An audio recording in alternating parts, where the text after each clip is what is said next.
Hello दोस्तों, आज की इस वीडियो में मैं आपको 12th फिजिक्स की तैयारी में जो क्वेश्चन पूछे जाएंगे फर्स्ट चैप्टर से, उन क्वेश्चनों को आज मैं आपको बताऊंगी। तो आप उन्हें अच्छी तरीके से याद कर लेना, ठीक है। तो किस तरीके से क्वेश्चन पूछे जाएंगे और आपको कैसे लिखने हैं, तो आप यहाँ से इन्हें अच्छी तरीके से देख सकते हैं। तो इस पेपर में यानी कि मॉडल है, इसमें सब शॉर्ट में दिए गए हैं। तो देखिए, कूलॉम का नियम, इस नियमानुसार दो बिंदु आवेशों के मध्य लगने वाला व वैद्युत बल दोनों आवेशों की मात्राओं के Q1 व Q2 के गुणनफल के अनुक्रमपाती तथा उनके बीच की दूरी के r के वर्ग के व्युत्क्रमानुपाती होता है। जैसे कि F प्रोपोर्शनल Q1 Q2 बट्टे R स्क्वायर, अथवा आप इसे ऐसे लिख सकते हैं F बराबर 1/4πε0 Q1 Q2 बट्टे R स्क्वायर, ठीक है। इस फॉर्मूले को आपको लिखे बिना नहीं रहना है, क्योंकि अगर आपने ये नहीं लिखा तो आपके पूरे मार्क्स काटे जाएंगे। और आपको ये भी लिखना है कि जहाँ एप्सिलॉन वायु अथवा निर्वात की वैद्युतशीलता है, इसका मान 8.85 into 10⁻⁻12 coulomb newton minus metre square है। और जैसे कि कूलम के नियम का वेक्टर स्वरूप पूछा है, तो आपको ऐसे लिखना है कि F वेक्टर बराबर 1/4πε0 Q1 Q2 बट्टे R स्क्वायर और R वेक्टर आपको यहाँ पर दिखाई दे रहा है कि आपको कैसे लिखना है।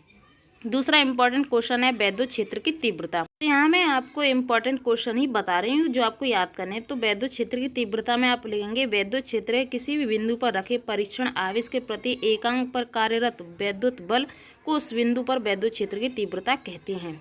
इसके फॉर्मूले को आपको लिखे बिना नहीं रहना है, और ये भी लेना है कि ये एक सदिश राशि है जिसका मात्रक है न्यूटन प्रति कूलम, ठीक है। फिर वैद्युत बल रेखाएं, ये इंपॉर्टेंट है, ये भी आपको याद करके चलना है कि वैद्युत क्षेत्र में खींची गई वे काल्पनिक निष्कोण वक्र रेखाएं जिन पर कोई उत्पन्न स्वतंत्र धन परीक्षण आवेश गति करता है, वैद्युत बल रेखाएं कहलाती हैं, ठीक है। इनके सभी पॉइंट आपको याद करके चलने हैं, तो आपको इन्हें नहीं छोड़ना है, आपको इसे याद करके चलना है।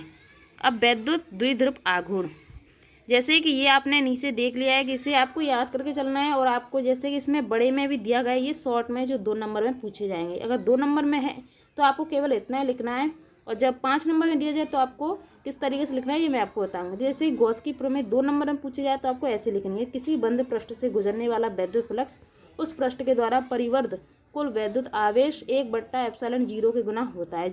जैसे कि फाई ई बराबर Q/ε0, जहाँ एप्सिलॉन निर्वात अथवा वायु की वैद्युतशीलता है। यहाँ पर अब कोई इंपॉर्टेंट क्वेश्चन नहीं है, जो इंपॉर्टेंट है वो मैंने आपको बता दिए। अब जैसे कि ऑब्जेक्टिव क्वेश्चन आपको सभी याद करके चलने हैं, क्योंकि 6 नंबर के पूछे जाते हैं, सिर्फ 6 ऑब्जेक्टिव क्वेश्चन आते हैं, तो आप इन्हें सभी को आपको याद करके चलना है।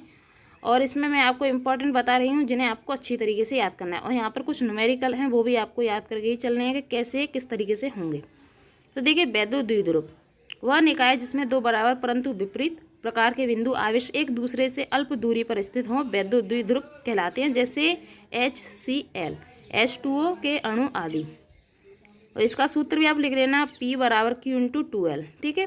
अब इस न्यूमेरिकल को समझें। एक चालक पर 2.4 × 10⁻18 कूलम धनात्मक आवेश है, ठीक है। बताइए इस चालक पर कितने इलेक्ट्रॉन की कमी अथवा अधिकता होगी। तो देखिए, यहाँ पर Q का मान दिया गया है 2.4 × 10⁻18 कूलम। E का मान दिया गया है, यहाँ पर E का मान तो आपको सभी को पता होता है 1.6 × 10⁻19। अब देखिए, यहाँ पर फॉर्मूला लिखा है, उसके हिसाब से आपको सॉल्व कर लेना है, ठीक है। तो इस तरीके से आप जो कुछ 2 नंबर के न्यूमेरिकल पूछे जाते हैं उन्हें आप सॉल्व कर लेना।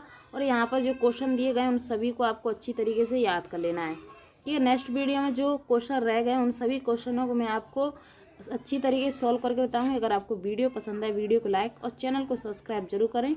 धन्यवाद।